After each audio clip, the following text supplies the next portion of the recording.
내 목을 가져가게, 소배압. 여러분, 잠시 눈을 감고 천년 전의 그 차가운 북풍이 몰아치는 벌판을 상상해 보세요. 지금으로 치면 세계 최강국인 강대국의 펜타곤 수장쯤 되는 인물과 대한민국을 지키는 노련한 국방부 장관이 야전 한복판에서 단둘이 마주 앉아 있다고 생각하면 어떨까요? 바로 고려의 강감찬과 거란의 소배압 이야기입니다. 기록에 따르면 소배압은 고려를 짓밟으러 온 침략군의 총사령관이었지만 강감찬을 만난 순간 직감했습니다. 아, 이 노인은 보통 내기가 아니구나. 전쟁터에서 피비린내를 맡으며 평생을 보낸 두 노장은 서로의 눈빛만 보고도 통했습니다. 요즘 말로 하면 월드클래스끼리의 리스펙트라고 할까요? 소배압은 강감찬에게 이런 제안을 합니다. 그대 같은 인재가 어찌 이런 작은 나라에서 썩고 있는가? 우리 거란으로 오게. 황제 곁에서 대륙을 호령할 수 있게 해주겠네. 지금으로 비유하자면 삼성의 핵심 기술자가 애플로부터 백지 수표를 제안받은 셈이죠. 하지만 강감찬의 대답은 소배압의 간담을 서늘하게 했습니다. 내 목은 고려의 산천에 뿌려질 걸음이지 그대들의 화려한 연회장 장식품이 아니네. 이 서슬 퍼런 대화 속에 담긴 두 남자의 우정과 대립, 정말 소름 끼치지 않나요? 적이지만 서로의 그릇을 알아본 두 천재의 심리전, 이것이 바로 우리가 알던 딱딱한 역사책 너머의 진짜 모습입니다. 우리 청취자분들, 강감찬 장군 하면 갑옷 입고 수염 휘날리는 늠름한 장군님만 떠오르시죠? 그런데 사실 강감찬 장군은 요즘 말로 하면 단신 중에 단신의 피부는 귤껍질처럼 거칠었고 옷차림은 시장통 할아버지보다 더 허름했다고 합니다. 실록에는 체구가 작고 용모가 보잘것없었다라고 대놓고 적혀 있을 정도예요. 한 번은 이런 일도 있었습니다. 외국 사신이 고려를 방문했는데 강감찬이 누더기 같은 옷을 입고 있으니 사신이 그를 노비인 줄 알고 무시했답니다. 하지만 강감찬이 입을 열어 정세와 외교를 논하기 시작하자 사신이 무릎을 꿇고 절을 했다는 일화가 전해지죠. 요즘으로 치면 다 떨어진 티셔츠에 슬리퍼를 신고 벤틀리에서 내리는 억만장자 천재를 본 느낌이었을까요? 외모로 사람을 판단하는 세상의 강감찬은 오직 실력과 내공으로 카운터 펀치를 날린 셈입니다. 소배암 역시 그런 강감찬의 겉모습이 아닌 그 속에 든 거대한 괴물을 보았기에 그를 두려워했던 것입니다. 거란의 영웅 소배압, 그는 사실 거란의 금수저였습니다. 황실의 부마사위였고 집안 대대로 총사령관을 배출한 명문가 중의 명문가였죠.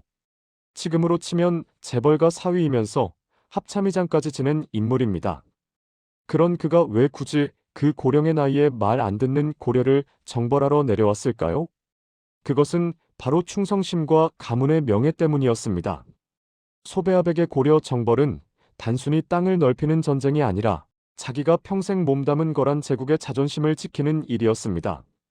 강감찬이 고려의 산천을 사랑했듯 소배암 역시 거란의 끝없는 초원을 사랑했습니다.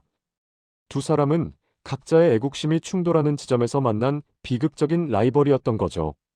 귀주대첩에서 패배하고 돌아가는 길, 소배압이 흘린 눈물은 패배의 분함보다는 자신과 똑같은 가치관을 가진 강감찬이라는 거대한 벽을 넘지 못한 자의 허탈함이었을지도 모릅니다. 여러분, 강감찬 장군이 평생 한 여인만을 지독하게 사랑했다는 사실 알고 계셨나요?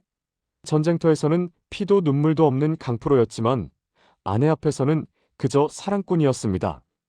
당시 고관 대작들은 첩을 열어두는 것이 당연한 문화였지만 강감찬은 달랐습니다. 전쟁터에 나가서도 아내에게 편지를 보낼 때 내가 승리하고 돌아가는 이유는 오직 당신이 차려주는 따뜻한 밥 한 끼를 먹기 위해서요라고 썼다는 전설 같은 이야기가 내려옵니다. 요즘으로 치면 파병간 군인이 매일 밤 아내에게 카톡으로 사랑 고백을 보낸 격이죠. 소배압이 권력과 명예를 위해 전장을 누볐다면 강감찬은 내가 사랑하는 사람들의 평범한 일상을 지키기 위해 칼을 들었습니다. 두 사람이 전쟁을 대하는 태도 자체가 여기서 갈린 것이죠. 나의 욕망을 위한 전쟁인가, 아니면 나의 소중한 이들을 위한 방어인가? 여러분은 어떤 선택이 더 위대하다고 보시나요? 소배압은 사실 엄청난 지략가였습니다. 하지만 그는 고려의 민심이라는 데이터를 간과했습니다. 그는 고려의 수도 개경만 점령하면 게임이 끝날 줄 알았죠. 요즘으로 치면 서울만 점령하면 대한민국은 항복할 거야라고 생각한 공격적 투자자와 같았습니다. 하지만 강감찬은 청야전술이라는 방어 카드를 꺼냈습니다. 주변의 모든 식량과 물자를 치우고 적을 굶주리게 만드는 전략이죠. 소배합은 당황했습니다. 보급로가 끊기고 부하들이 굶주리기 시작하자 그의 정교했던 전략 시나리오는 휴지 조각이 되었습니다. 소배합이 하드웨어 군사력에만 집중했다면 강감찬은 소프트웨어 심리전과 지형 지물을 장악한 것입니다. 결국 귀주에서 소배합은 자신의 오만함이 불러온 데이터 오류로 인해 처참한 패배를 맛보게 됩니다. 강감찬과 소배합을 현대적인 성격 유형으로 분석해보면 어떨까요? 강감찬은 전형적인 전략적 원칙주의자입니다. 겉으로는 허허실실 웃으면서 뒤로는 만반의 준비를 다하는 스타일이죠. 반면 소배합은 직진형 불도저 스타일입니다. 압도적인 무력과 권위로 상대를 제압하려 했습니다. 강감찬은 전쟁은 이기기 위해 하는 것이 아니라 지지 않기 위해 하는 것이라는 철학을 가졌습니다. 그래서 그는 무리한 공격보다는 완벽한 수비를 먼저 생각했죠. 반면 소배합은 공격이 최선의 방어라고 믿었습니다. 주식시장으로 비유하자면 강감찬은 우량주에 묻어두고 끝까지 버티는 가치 투자자였고 소배합은 레버리지를 풀로 땡겨서 한 방을 노리는 단타 매매자였던 셈입니다. 결국 승리는 끝까지 시장 전장을 분석하고 인내한 강감찬에게 돌아갔습니다. 귀주 대첩 당시 거란군이 유리한 고지를 점하고 고려군을 압박하던 순간이 있었습니다. 소배합은 회심의 미소를 지었겠죠. 역시 숫자가 깡패다. 라며 승리를 확신했을 겁니다. 그런데 그 순간 갑자기 바람의 방향이 바뀌었습니다. 거란군 쪽으로 거센 역풍이 불기 시작한 거예요. 이건 항설일 수도 있지만 당시 사람들은 강감찬이 도수를 부려 바람을 바꿨다고 믿었습니다. 현대적으로 해석하면 강감찬은 기상학에도 능통했던 기상 전문가였다고 볼 수 있습니다. 소배합은 하늘의 뜻운을 무시했지만 강감찬은 하늘의 흐름 데이터까지 이용할 줄 알았던 거죠. 소배합 입장에서는 정말 억울해서 못 살겠다는 소리가 절로 나왔을 상황입니다. 잘 차려진 밥상에 바람이라는 재를 뿌린 격이니까요. 여러분, 강감찬 장군이 언제 과거에 급격했는지 아시나요? 무려 36세였습니다. 요즘으로 치면 고시 공부만 하다가 30 중반에 겨우 신입사원으로 입사한 겁니다. 게다가 장군으로 이름을 날린 귀주 대첩 때는 그의 나이가 70세가 넘었습니다. 요즘 나이가 많아서 새로 시작하기 힘들다고 말씀하시는 분들 많으시죠? 강감찬을 보세요. 그는 70세에 인생의 정점을 찍었습니다. 60세의 은퇴를 고민하는 현대인들에게 강감찬은 인생은 70부터라는 것을 몸소 보여준 원조 시니어 인플루언서였습니다. 반면 소배합은 일찍부터 승승장구하며 엘리트 코스만 밟아온 인물이었죠. 고난을 겪으며 밑바닥부터 올라온 강감찬의 맷집이 탄탄대로만 걷던 소배합의 유리. 멘탈을 이긴 것은 어쩌면 당연한 결과였을지도 모릅니다. 강감찬에게는 나라가 곧 가족이었고 가족이 곧 나라였습니다. 그는 청렴하기로 소문나서 집에 비가 셀 정도였지만 백성들이 굶는 꼴은 못 봤습니다. 반면 소배합은 거란 황실의 안녕이 곧 자신의 안녕이었습니다. 소배합은 전쟁에서 지면 가문의 명예가 실추되고 가족들이 화를 입을까봐 필사적으로 싸웠습니다. 두 사람 모두 어깨에 무거운 짐을 지고 있었지만 그 무게의 성격이 달랐습니다. 강감찬은 책임감이라는 무게를 기꺼이 즐겼고 소배합은 압박감이라는 무게에 짓눌렸습니다. 여러분, 우리도 살면서 수많은 선택을 하잖아요. 나를 위한 선택인가, 남을 위한 선택인가. 강감찬과 소배합은 그 갈림길에서 정반대의 길을 걸었고 그 결과는 천년이 지난 지금까지도 우리에게 깊은 울림을 줍니다. 전쟁이 끝난 후 두 사람의 운명은 극명하게 갈렸습니다. 강감찬은 고려의 영웅으로 추대받으며 화려하게 은퇴했습니다. 왕이 직접 그를 마중 나갈 정도로 최고의 대우를 받았죠. 요즘으로 치면 국민 MC나 국민 배우급의 사랑을 받으며 명예롭게 퇴직한 겁니다. 반면 소배압은 어땠을까요? 패전의 책임을 지고 관직에서 쫓겨났습니다. 그 화려했던 경력은 한순간에 물거품이 되었고 쓸쓸한 노후를 보내야 했습니다.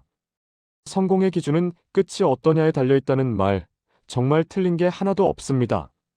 강감찬은 끝까지 겸손함을 유지하며 백성들의 가슴속에 남았고 소배압은 권력의 정점에서 떨어지는 아픔을 겪어야 했습니다. 강감찬은 자식들에게 벼슬보다 사람이 먼저다라고 가르쳤습니다. 반면 소배압은 자식들을 철저한 무인으로 키워 거란의 칼이 되게 만들었죠. 결과적으로 강감찬의 후손들은 고려 사회의 든든한 뿌리가 되었지만 소배압의 가문은 거란의 멸망과 함께 역사 속으로 사라졌습니다. 부동산이나 주식을 물려주는 것보다 더 중요한 건 가치관을 물려주는 것이라는 사실, 우리 시니어분들은 공감하시죠? 강감찬이 물려준 애국심과 겸손은 고려라는 나라를 500년이나 버티게 한 힘이 되었습니다. 소배압이 물려준 정복욕은 결국 스스로를 파멸시키는 독이 되었고요. 여러분, 서울 관악구에 있는 낙성대라는 지명, 다들 들어보셨죠? 별이 떨어진 터라는 뜻인데 바로 강감찬 장군이 태어난 곳입니다. 전설에 따르면 한 사신이 밤길을 가다가 하늘에서 큰 별이 어느 집으로 떨어지는 것을 보고 찾아갔더니 마침 그 집에서 사내 아이가 태어났더랍니다. 그 아이가 바로 강감찬이었죠. 요즘으로 치면 태어날 때부터 천재적 재능을 인증받은 셈인데 정작 강감찬의 어린 시절은 그리 화려하지 않았습니다. 아버지는 일찍 돌아가셨고 가문은 몰락한 변방의 선비 집안이었거든요. 지금 말로 하면 개천에서 용난 케이스의 표본입니다. 강감찬은 그 흔한 과외 한 번 못 받고 오로지 독학으로 36 늦은 나이에 장원급제를 합니다. 반면 우리의 라이벌 소배압은 어땠을까요? 그는 태어날 때 별이 떨어지긴커녕 금칠한 요람에서 태어났습니다. 탁월한 황실의 핵심 요직을 독점하던 소씨 가문이 적장자였죠. 강감찬이 흙먼지 날리는 낙성대에서 책과 씨름할 때 소배압은 황궁의 정원에서 최고의 무예 스승들에게 과외를 받으며 엘리트 코스를 밟았습니다. 출발선 자체가 달랐던 이 두 사람이 훗날 귀주라는 운명의 장소에서 만났다는 것, 정말 인생이란 알 수 없는 반전의 연속 아닌가요? 여러분, 소배압이 고려를 공격할 때 그의 나이가 몇이었는지 아시나요? 정확한 기록은 없지만 이미 60을 훌쩍 넘긴 고령이었습니다. 거란의 전성기를 이끌며 수십 년간 전쟁터를 누볐으니 사실 그는 지칠 대로 지친 상태였죠.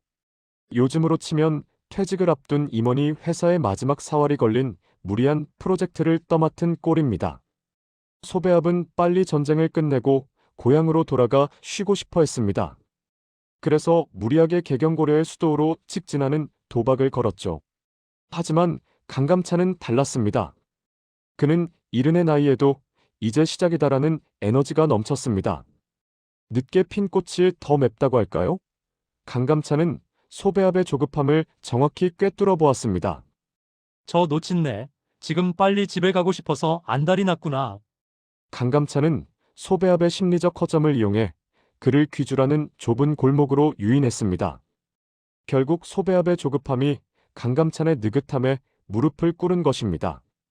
강감찬 장군의 별명이 뭔지 아세요? 바로 여우였습니다. 덩치는 작지만 꾀가 워낙 많아서 붙여진 이름이죠. 귀주 대첩 직전, 강감찬은 소배압에게 가짜 항복 문서를 보냅니다. 우리가 질 것 같으니 항복하겠다. 시간 좀 달라는 내용이었죠. 소배압은 이 말을 믿고 경계를 늦췄습니다. 허허, 고려놈들도 별 수 없군이라며 방심한 사이에 강감찬은 거란군의 뒤통수를 칠 정예기병을 매복시켰습니다. 요즘으로 치면 주식시장에서 험해수 주문을 넣어 상대를 안심시킨 뒤 순식간에 물량을 던져버린 것과 같습니다. 소배압은 자신이 호랑이라고 믿었지만 실제로는 여우의 손바닥 위에서 놀아난 셈입니다. 여러분, 힘보다 무서운 건 역시 머리 싸움이라는 거 인생 선배님들은 다 아시죠? 귀주에서 대패하고 돌아간 소배압에게 거란의 성종 황제는 불같이 화를 냅니다. 내 가죽을 벗겨 죽이겠다. 라고 소리쳤죠. 하지만 소배압은 변명하지 않았습니다. 그는 조용히 투구를 벗고 처벌을 기다렸습니다. 비록 전쟁에서는 졌지만 소배압은 끝까지 장군으로서의 품위를 지켰습니다. 그는 부하들에게 책임을 전가하지 않았고 모든 패배를 자신의 탓으로 돌렸습니다. 강감찬 역시 소배압의 이런 면모를 알고 있었기에 그를 단순히 죽여야 할 적이 아닌 배울 점이 있는 상대로 예우했습니다. 강감찬은 승리 후에도 소배압을 조롱하는 글을 남기지 않았습니다. 적장의 명예를 지켜주는 것, 그것이 진정한 승자의 여유였던 거죠.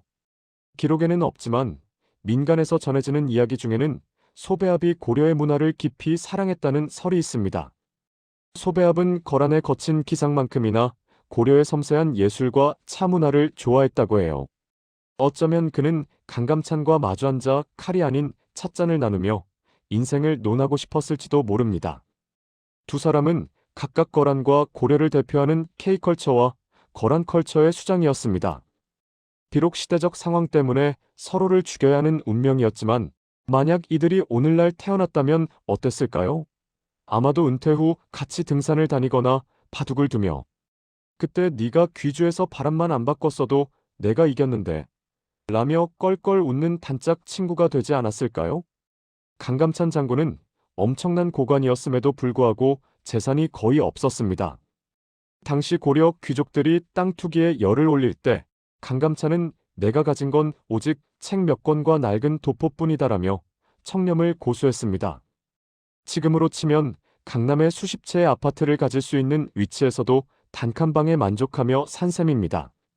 소배압은 거란의 막대한 부를 누렸지만 그 부는 거란의 멸망과 함께 흔적도 없이 사라졌습니다. 하지만 강감찬이 남긴 청렴이라는 유산은 고려 백성들의 마음속에 낙성대라는 이름으로 영원히 박혔습니다. 진짜 부자는 통장 잔고가 많은 사람이 아니라 죽어서도 이름을 남기는 사람이라는 진리 강감찬이 온몸으로 증명해 보였습니다. 강감찬은 작은 거인으로서 자신의 한계를 뛰어넘어 나라를 구했고 소배압은 거대한 거인이었지만 자신의 오만함에 갇혀 무너졌습니다. 하지만 두 사람 모두 자신의 신념을 위해 인생을 바쳤다는 점만은 분명합니다. 나이가 들어서 늦었다고 생각될 때 강감찬을 기억하세요. 성공이 전부라고 느껴질 때 소배압의 쓸쓸한 뒷모습을 떠올려 보세요. 인생은 결국 어떤 선택을 하느냐, 그리고 그 선택에 얼마나 진심이었느냐에 따라 결정된다는 사실을 두 사람은 우리에게 몸소 보여주고 있습니다. 오늘 라디오 다큐멘터리 위인일기는 여기서 마치겠습니다. 강감찬 장군이 낙성대의 별로 태어나 고려의 태양이 되었듯 여러분의 삶도 오늘 밤 별처럼 빛나길 바랍니다. 이 위대한 두 거인의 전략과 철학 중 여러분의 삶에 적용하고 싶은 부분은 무엇인가요? 댓글로 자유롭게 의견을 나눠주세요.